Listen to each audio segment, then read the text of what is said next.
Esta es la historia de una fruta simple que se consigue en todas partes, en cualquier lugar del mundo.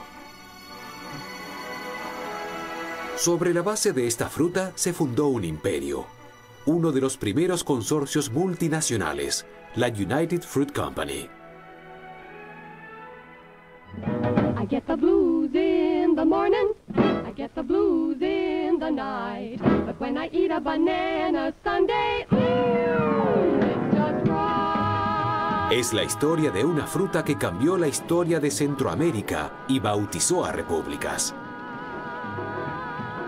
Se transformó en un símbolo de todos los males del capitalismo estadounidense. Esta es una historia sobre la economía y la política. Es una pequeña crónica de la globalización y la historia de una fruta simple, el plátano.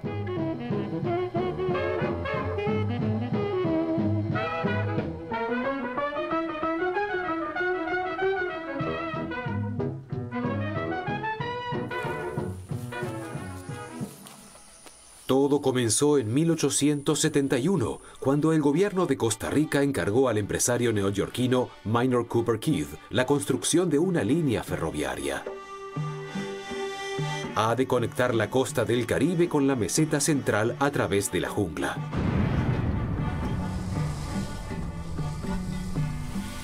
Pero nada sale como estaba planeado. La jungla es despiadada. Hay accidentes, escorpiones, malaria. Apenas 40 kilómetros de ferrocarril dejan un saldo de 4.000 víctimas mortales. Finalmente, después de un colapso bursátil, los créditos se congelan. Costa Rica deja de ser solvente. La construcción de la línea ferroviaria se paraliza y Minor Keith queda en bancarrota. Todavía no sabe que la felicidad y la prosperidad están al alcance de la mano. Descansan a sus pies en el húmedo suelo de la jungla, en los rizomas simples, cuyo fruto habría de alimentar a sus trabajadores. En esta simple fruta tropical, el plátano.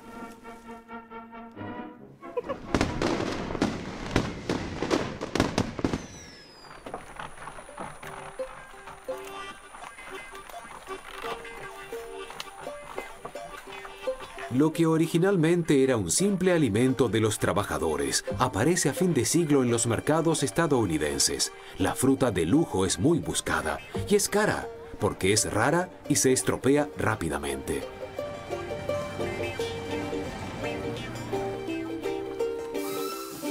El que logre transportarlos a tiempo antes de que maduren y se pudran puede amasar una fortuna con ellos. Keith lo sabe. Comienza a exportar sus plátanos, que lo salvan de la ruina. Minor Keith firma un acuerdo con Costa Rica. Terminará el ferrocarril y en compensación tendrá derecho a utilizar la nueva línea ferroviaria y recibirá extensas superficies de tierra. Tierra para el cultivo de plátanos que el ferrocarril transporta de forma inmediata y rentable.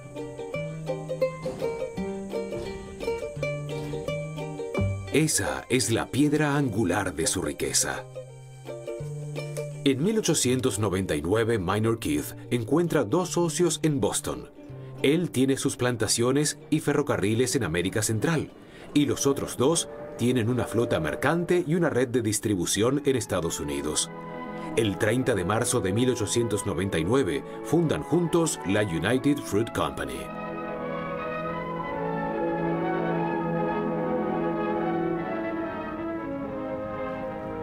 Según mi definición, un consorcio multinacional tiene activos en más de un país.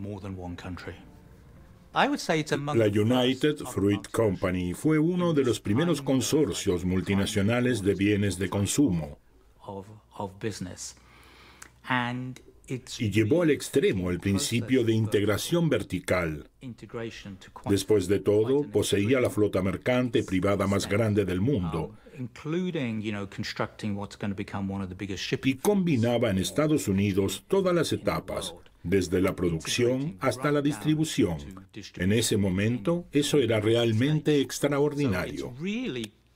quite extreme at this time, but their pioneering. Pero también fue revolucionario como United Fruit creó su propio mercado de plátanos y al mismo tiempo creó canales de distribución hasta llegar al consumidor. En 1890, nadie en los Estados Unidos sabía lo que era un plátano. En 1914, lo sabía en todas las grandes ciudades estadounidenses. Es delicioso y rico en vitaminas y nutrientes. La United Fruit Company sabe cómo comercializar sus plátanos. El grupo destinatario son las madres. El consorcio publica recetas y deja que los pediatras alaben la fruta. Pronto, ningún estadounidense quiere quedarse sin plátanos.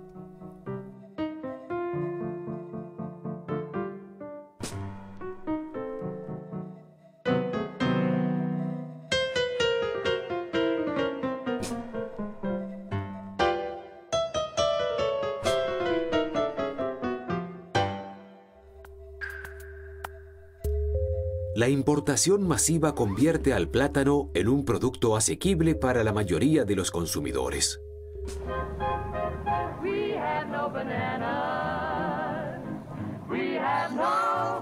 Pero los plátanos son sensibles.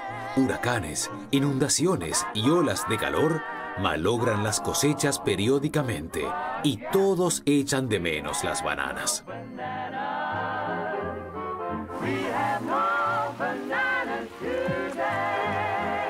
Para Minor Keith y sus socios está claro, hay que aumentar la producción.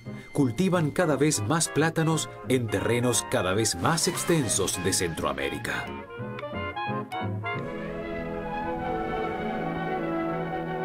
Bananalandia, la tierra de las bananas, se refieren a los países de América Central.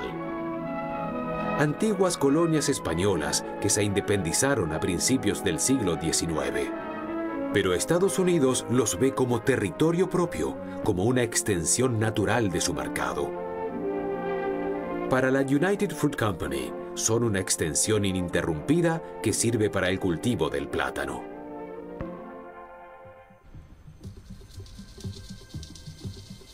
La United Fruit Company se expande dentro de ella. Se necesitan cada vez más nuevas tierras. En Panamá y Costa Rica, la compañía expulsa a los campesinos indígenas, privándolos de sus derechos de propiedad. Al depreciar, lleva a la ruina a los pequeños plantadores que no quieren renunciar a sus plantaciones de banano. Poco a poco se apropia de cientos de miles de hectáreas del mejor suelo de América Central. Fue como la reforma agraria de Reino Unido entre los siglos XVI y XVIII.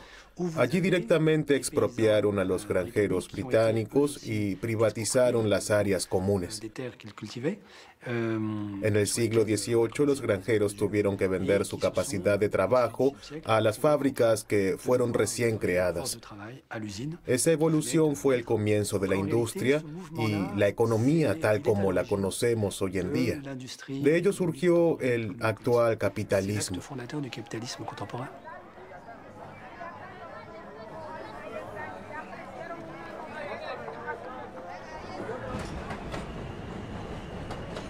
Entonces, la United Fruit Company llevó el capitalismo a Centroamérica.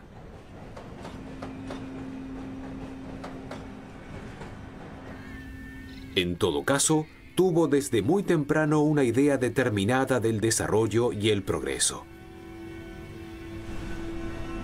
El ferrocarril sentó las bases para la fortuna de Minor Cooper Keith, el fundador de la United Fruit Company. Para las naciones jóvenes de Centroamérica es un símbolo de la modernidad. Guatemala también quiere un ferrocarril, pero el país tiene deudas y cuando cae el precio del café, su fuente de ingresos más importante, el país deviene insolvente. Los planes para el ferrocarril se descartan.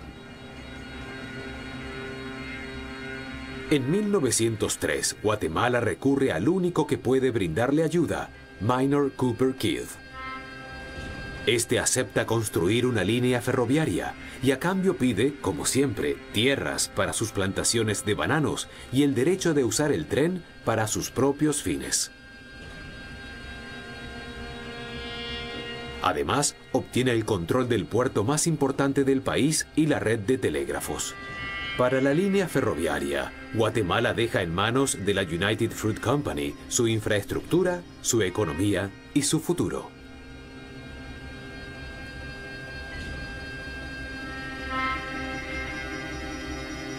Así es como se expande el imperio a costa de los nuevos estados que quieren el progreso pero son insolventes y están endeudados.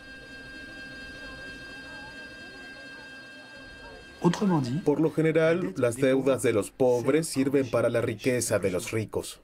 Privatizar todo el sector público con la palanca de deuda es, una vez más, expropiar la propiedad común, generalmente las tierras, en beneficio siempre de una minoría.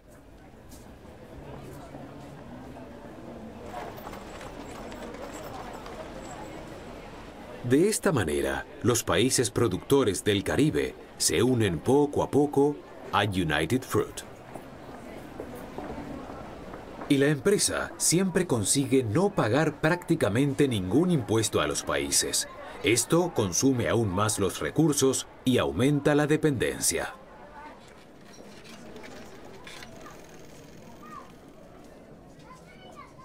United Fruit gozaba de enormes privilegios fiscales, pero en definitiva, así era con casi todas las empresas occidentales en Latinoamérica y Asia. Tenía la sartén por el mango porque eran dueños de la técnica y el capital, que era lo que buscaban estos países. El precio eran impuestos más bajos.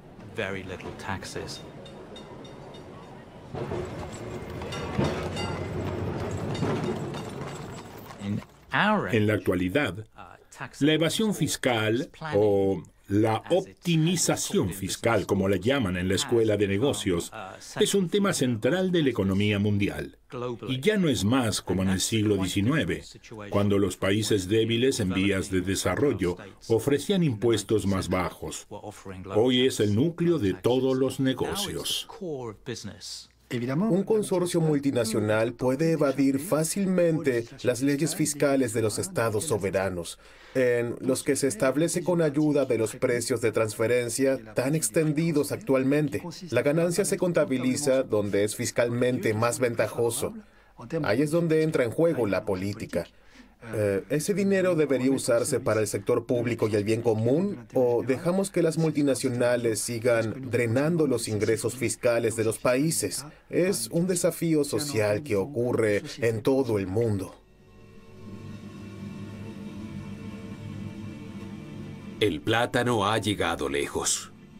Una fruta simple de Centroamérica genera un imperio y le allana el camino al modelo prometedor del consorcio multinacional.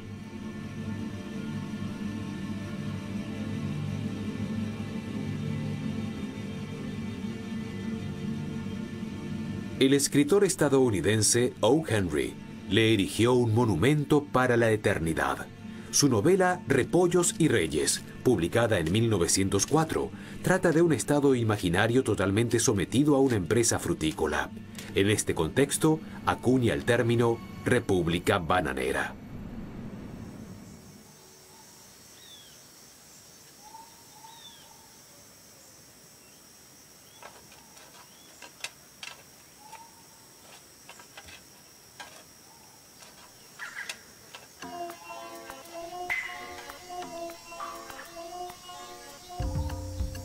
En todas sus ubicaciones, las plantaciones de la United Fruit Company forman un mundo cerrado en el que rigen exclusivamente las leyes de la empresa.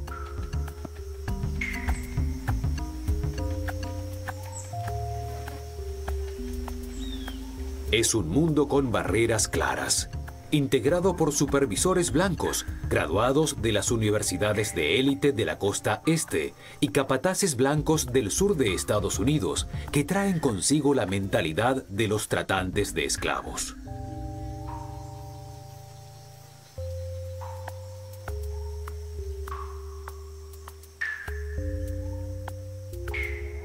La plantación de bananos es algo así como su feudo, un enclave estadounidense en el trópico. No tienen contacto con la población local y llevan un determinado estilo de vida.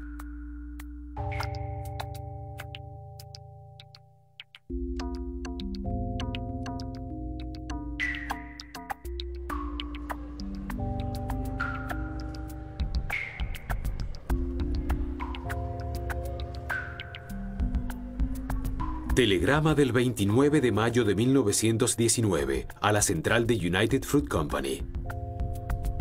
Último envío de trabajadores muy malo, mayoría de delincuentes, trabajadores de Costa Rica, Panamá y Nicaragua inútiles, envíen jamaiquinos.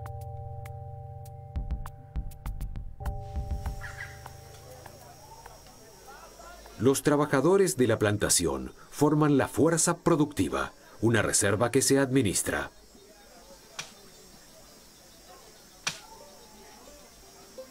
Los jamaiquinos son populares por su fuerza y resistencia. Decenas de miles se importan de la isla de Jamaica y se trasladan de una plantación a otra.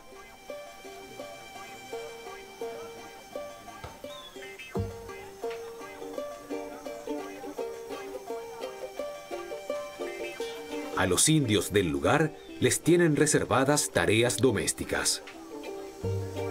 Desconfían de la población hispanohablante.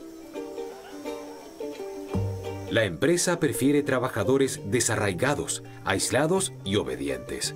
Los sindicatos están prohibidos. Entire towns had to be built by the company to house these workers. Sometimes large swamps had to be drained. United Fruit no paga impuestos, pero se jacta de construir aldeas enteras en la jungla.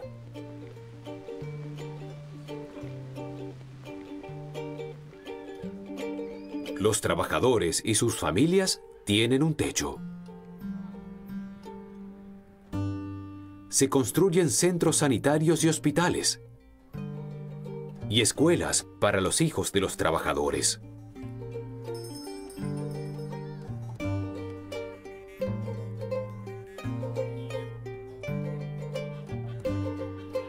A menudo, los salarios se pagan en forma de cupones que los trabajadores solo pueden canjear en tiendas de la empresa que venden alimentos, ropa, muebles y herramientas.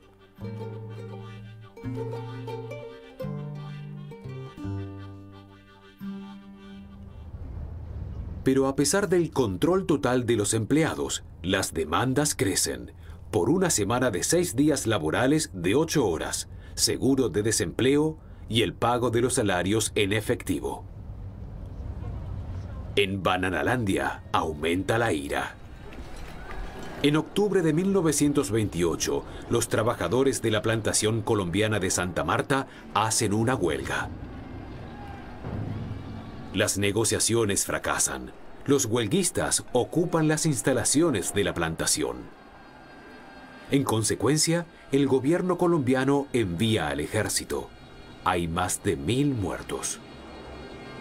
La represión de la huelga de Santa Marta pasa a la historia como la masacre de las bananeras. Es un evento central para Colombia y América Central, el símbolo del sometimiento de un Estado a los intereses de un consorcio extranjero.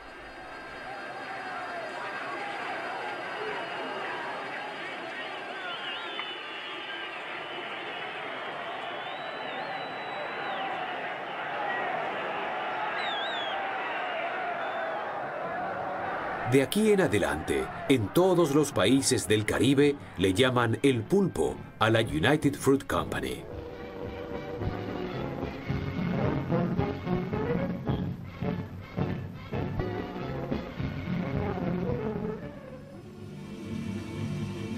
En junio de 1929, muere en Costa Rica el pionero del plátano y rey sin corona de Centroamérica, Minor Cooper Keith. Deja un imperio monumental, 100.000 empleados y más de 1 millón de hectáreas de plantaciones. En 1910, la absorción de la empresa comercial británica Fives le abrió las puertas del mercado europeo. Cuando Minor Cooper Keith muere, la United Fruit Company representa las 3/4 partes del comercio bananero mundial. Todavía hay algunos competidores. United Fruit los tolera.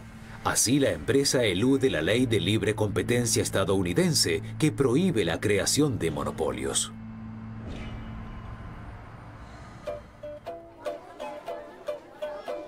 Cuyamel es el principal competidor de la United Fruit Company. En la cima está un hombre llamado Samuel Semurray. Es un hombre alto, gruñón y habla con un marcado acento ruso. A Semurray lo consideran un visionario. Sus plátanos florecen hasta en los suelos menos aptos. En 1910 precipitó el derrocamiento del gobierno de Honduras, hecho que no oculta. En Bananalandia, este hombre es una leyenda. Su trayectoria es típicamente estadounidense. Comienza en la isla Ellis, en 1892. Al principio, Semurray trabaja en los muelles del partido de Mobile, en el Golfo de México. Allí ve los cargueros blancos de la United Fruit Company, el desembarque de la carga de plátanos, el ir y venir de los comerciantes.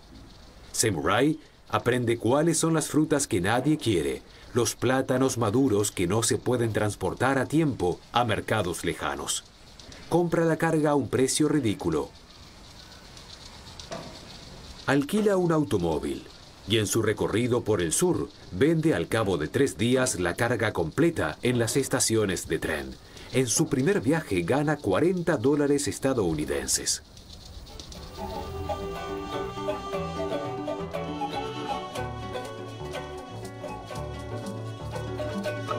Así nace Sam, el hombre plátano. Samuel Semurray desafía tanto a la United Fruit hasta que se convierte en un competidor molesto. En noviembre de 1929 acepta una fusión. United Fruit se hace cargo de su empresa, Cuyamel, y Semurray recibe acciones de la United Fruit Company por valor de $30 millones estadounidenses. Eso lo convierte en uno de los hombres más ricos de Estados Unidos y en el accionista más importante de United Fruit. En 1933 destituye la junta directiva y asume la dirección exclusiva de la empresa. Un periódico contemporáneo titula «Jonás se tragó la ballena». A los 56 años de edad, Semurray es el rey indiscutible de los plátanos.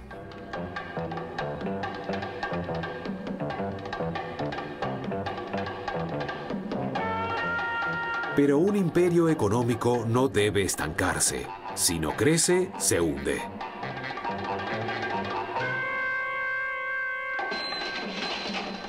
La Segunda Guerra Mundial paraliza el comercio internacional. Pero la posguerra promete reconstrucción, crecimiento y nuevos mercados para los plátanos de la United Fruit Company. Para la conquista de esos mercados, Semurray encuentra al hombre indicado, un pionero en su oficio, el papá de las relaciones públicas y la publicidad, Edward Bernays. Este hombre tiene el talento de moldear la realidad de acuerdo con los deseos de sus clientes. En los años 20, Edward Bernays logra que los estadounidenses fumen, diciéndoles que los cigarrillos son la antorcha de la libertad, la expresión de su emancipación. En ese momento, trabaja para la poderosa American Tobacco Company. En su libro Propaganda, Bernays habla de la manipulación consciente e inteligente de los hábitos y opiniones de las masas, realizada por unos pocos que comprenden los patrones de comportamiento de las masas. Tal vez le deba a su tío Sigmund Freud la conclusión de que, en una sociedad de consumo, la publicidad es la llave a las necesidades y que las necesidades de los consumidores se pueden despertar, nutrir y estimular ilimitadamente. Para Semurray, Edward Bernays logra que el plátano encarne el sueño americano. We know you like bananas.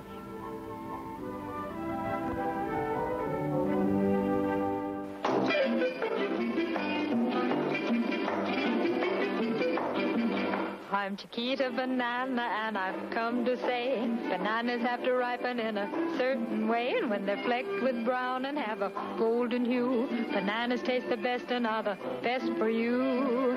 You can put La señora Chiquita Banana conquista la radio y la televisión. Nadie se le escapa. for cooking. I'm Chiquita Banana, and I've come to say that they really use refrigerators up this way. I'm Chiquita Banana, and I've come to say that you really shouldn't treat a fellow man this way. If you like to be refined and civilized, your eating habits really ought to be revised.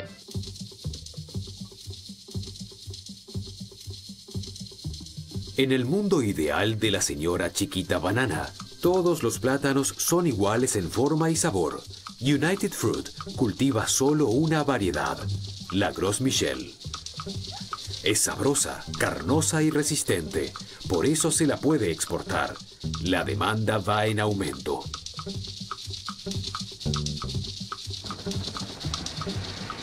But it is not enough to have the right conditions for the bananas to flourish. It is also necessary to fight constantly the diseases that can ruin whole plantations. En las plantaciones debilitadas por el monocultivo intensivo, proliferan dos parásitos, la llamada enfermedad de Panamá y el hongo de la cigatoca negra. El vaivén de las caderas de la señora Chiquita Banana no puede disimular que el imperio se está pudriendo desde adentro. Samuel Semurray rocía toneladas de pesticidas sobre las plantaciones, una y otra vez, hasta 30 veces al año. Los voluntarios reciben pagas adicionales por este trabajo. Son los veneneros. Pronto la piel adopta una coloración azulada. Se enferman. Decenas de veneneros mueren. La vida útil de las plantaciones disminuye de 10 a 3 años. Si caen presa de los parásitos, las abandonan. Entonces, se tala más selva para nuevas plantaciones. Como si toda Centroamérica fuese propiedad de United Fruit Company.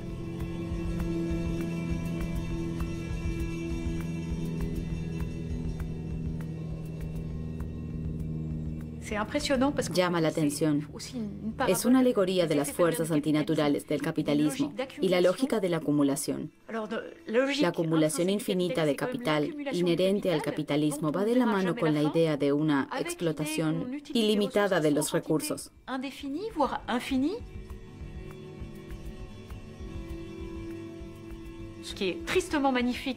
Este ejemplo muestra claramente la necesidad de observar que esta forma de actuar no beneficia a la empresa. La gente pierde la vida para mantener en funcionamiento un aparato que daña al medio ambiente y no tiene sentido en términos de sostenibilidad ni de actividad económica. En vista de esa lógica de perpetuación, se necesita una instancia, un líder que diga, basta, se terminó, lo haremos de otra forma.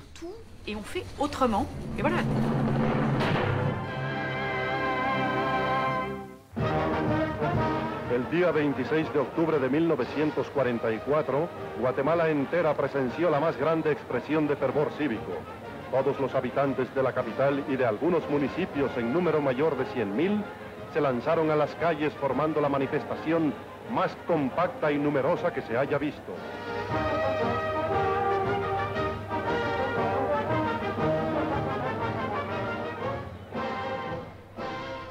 En 1944, una revolución en Guatemala pone fin al dominio de 14 años del dictador Ubico, el mejor amigo de la United Fruit Company. Ubico se cree la reencarnación de Napoleón. Por miedo a perder poder, prohibió palabras como huelga, petición y sindicato. Era partidario del trabajo forzado de las personas más pobres y de los salarios más bajos. Los contratos firmados con United Fruit eran sumamente favorables para la empresa.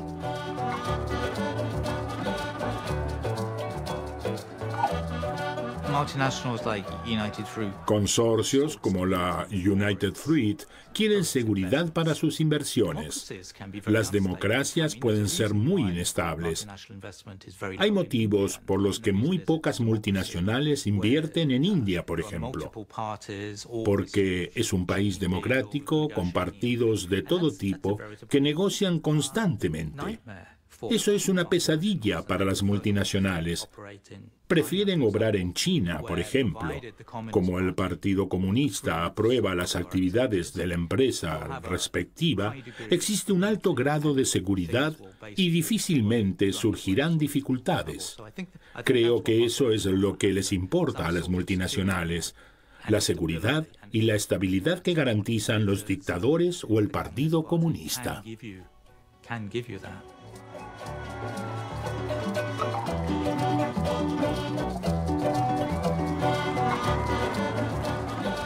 Con la promesa de los derechos de los trabajadores y el salario mínimo, la revolución guatemalteca ya no ofrece un marco confiable para los negocios de la empresa.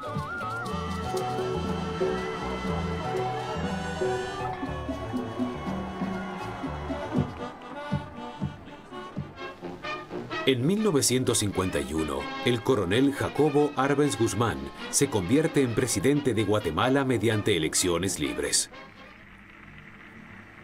Jacobo Arbenz quiere cumplir la promesa más urgente de la revolución, una reforma agraria que redistribuya las tierras de los terratenientes a pequeños agricultores.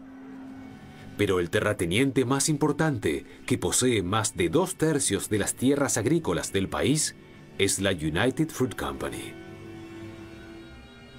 El presidente Arbenz se atreve a la prueba de fuerza.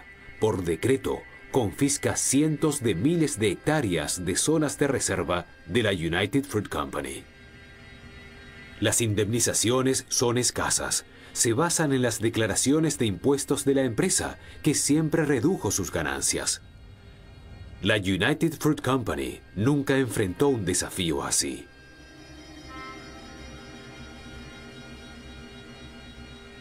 En su juventud, Samuel Semurray derrocó sin vacilar un gobierno desagradable.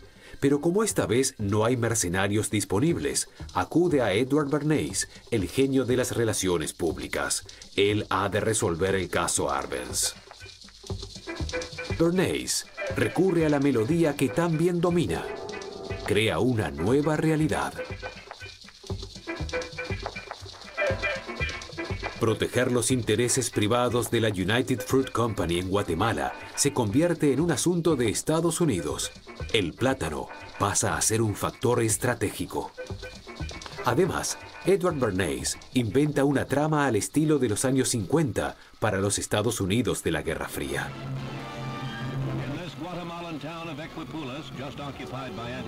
Jacobo Arbenz es socialdemócrata, nacionalista y reformador.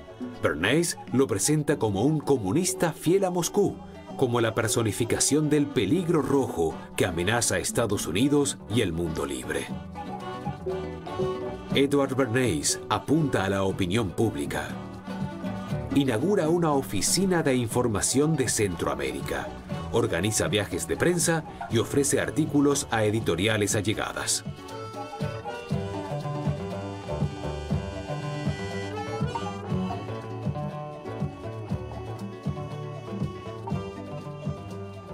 So Bernays really understood Bernays entendió que no son los procesos los que forman la realidad, sino lo que se dice al respecto. Esa es la realidad. Sus escritos eran admirados en la Alemania nazi. Allí lo posfáctico habría de tomar nuevas dimensiones. En el mundo de hoy, vemos cómo las redes sociales refuerzan historias y qué impacto tienen para la democracia. ¿A dónde lleva eso? Quedó demostrado en el caso de Bernays y la United Fruit. But we could already see where it was going to lead with episodes like Bernays and United Fruit. El clima es favorable para las manipulaciones de Bernays. El 20 de enero de 1953, el general republicano Dwight D. Eisenhower se convierte en el 34º presidente de Estados Unidos. Tras años de política de contención, aboga por hacer retroceder el comunismo de manera ofensiva. Ocupa 2 puestos clave con 2 hermanos. John Foster Dulles se convierte en ministro de Asuntos Exteriores. Allen Dulles es director de la CIA. Ambos fueron asesores jurídicos de la United Fruit Company. El diligente senador Henry Cabot Lodge será el nuevo embajador de Estados Unidos en las Naciones Unidas. Es un lobista leal a los intereses de la United Fruit. Su familia tuvo acciones de la empresa durante mucho tiempo. Ellos escuchan de inmediato el mensaje de Edward Bernays. En agosto de 1953, la CIA se sirve de métodos nuevos por primera vez. En Irán, derroca el gobierno de Mohammad Mossadegh, que nacionalizó el petróleo en su país y lo acusan de cooperar con los comunistas. El petróleo antes que los plátanos. El éxito de la operación en Irán alienta al gobierno de Eisenhower. Le da a la CIA luz verde para intervenir en Guatemala. La operación se llama Éxito. El laborioso cabildeo de Bernays da sus frutos.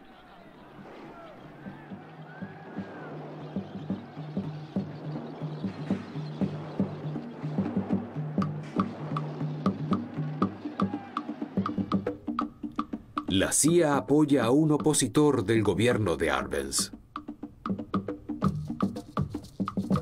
El coronel Carlos Castillo Armas. Dirige un ejército de liberación nacional entrenado por la CIA con las plantaciones de la United Fruit Company como base de retaguardia. En junio de 1954 bombardean la capital guatemalteca.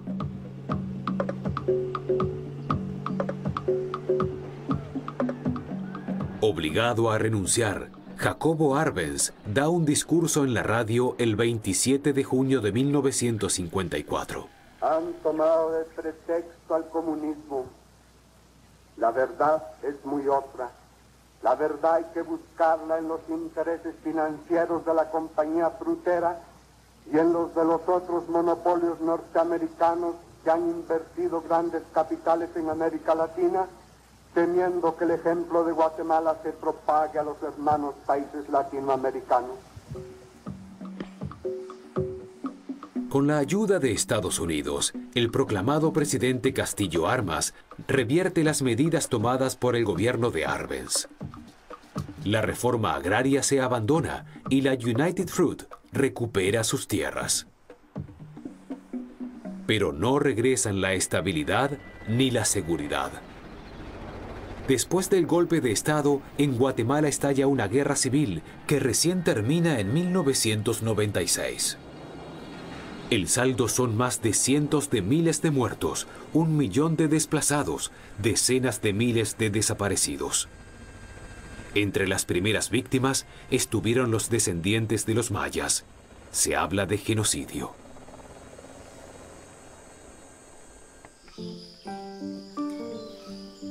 Para no poner en peligro su modelo comercial ni su fortuna, la United Fruit bloquea cualquier reforma en Guatemala, aún a riesgo de cosechar la ira del pueblo. En enero de 1959, los revolucionarios cubanos invaden La Habana y derrocan al régimen de Batista, respaldado por Estados Unidos. Ernesto Che Guevara, el compañero de Fidel Castro, estaba en Guatemala. El derrocamiento de Jacobo Arbenz Guzmán lo radicalizó. Ya no cree en las reformas, sino solo en la revolución.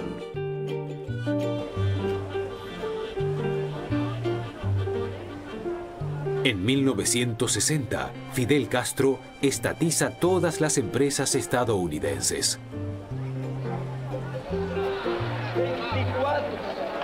United Fruit Company. Esta vez, Edward Bernays y Samuel Semurray miran con impotencia.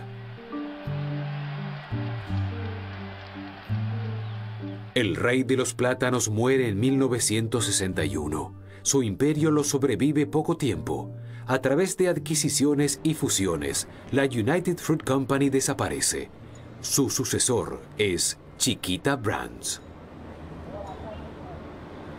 Como consecuencia de enfermedades, desaparece a finales de los años 60 la variedad Gros Michel, que en su momento enriqueció a la United Fruit. Aparece una nueva variedad de plátano, el Cavendish. Es la selección de un pequeño competidor que pronto se convertirá en un gigante agrícola, el nuevo líder del mercado bananero, Dole.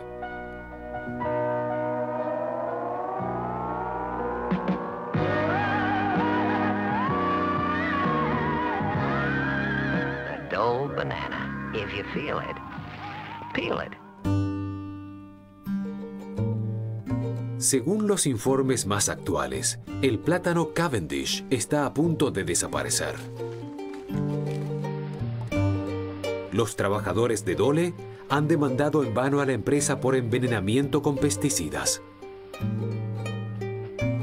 Mientras tanto, Chiquita Brands, la sucesora de United Fruit, debe enfrentar un juicio por financiar grupos paramilitares en Colombia. Esta fue la historia de una fruta, de una simple fruta. I'm Chiquita Banana and I come to say bananas have to ripen in a certain way when they are flecked with brown and have a golden hue. Bananas taste the best and are the best for you. You can put them in a salad, fruit salad, you can put them in a pie, yay! Any way you want to eat them, it's impossible to beat them. But bananas like the climate of the very, very tropical equator. So you should never put bananas in the refrigerator.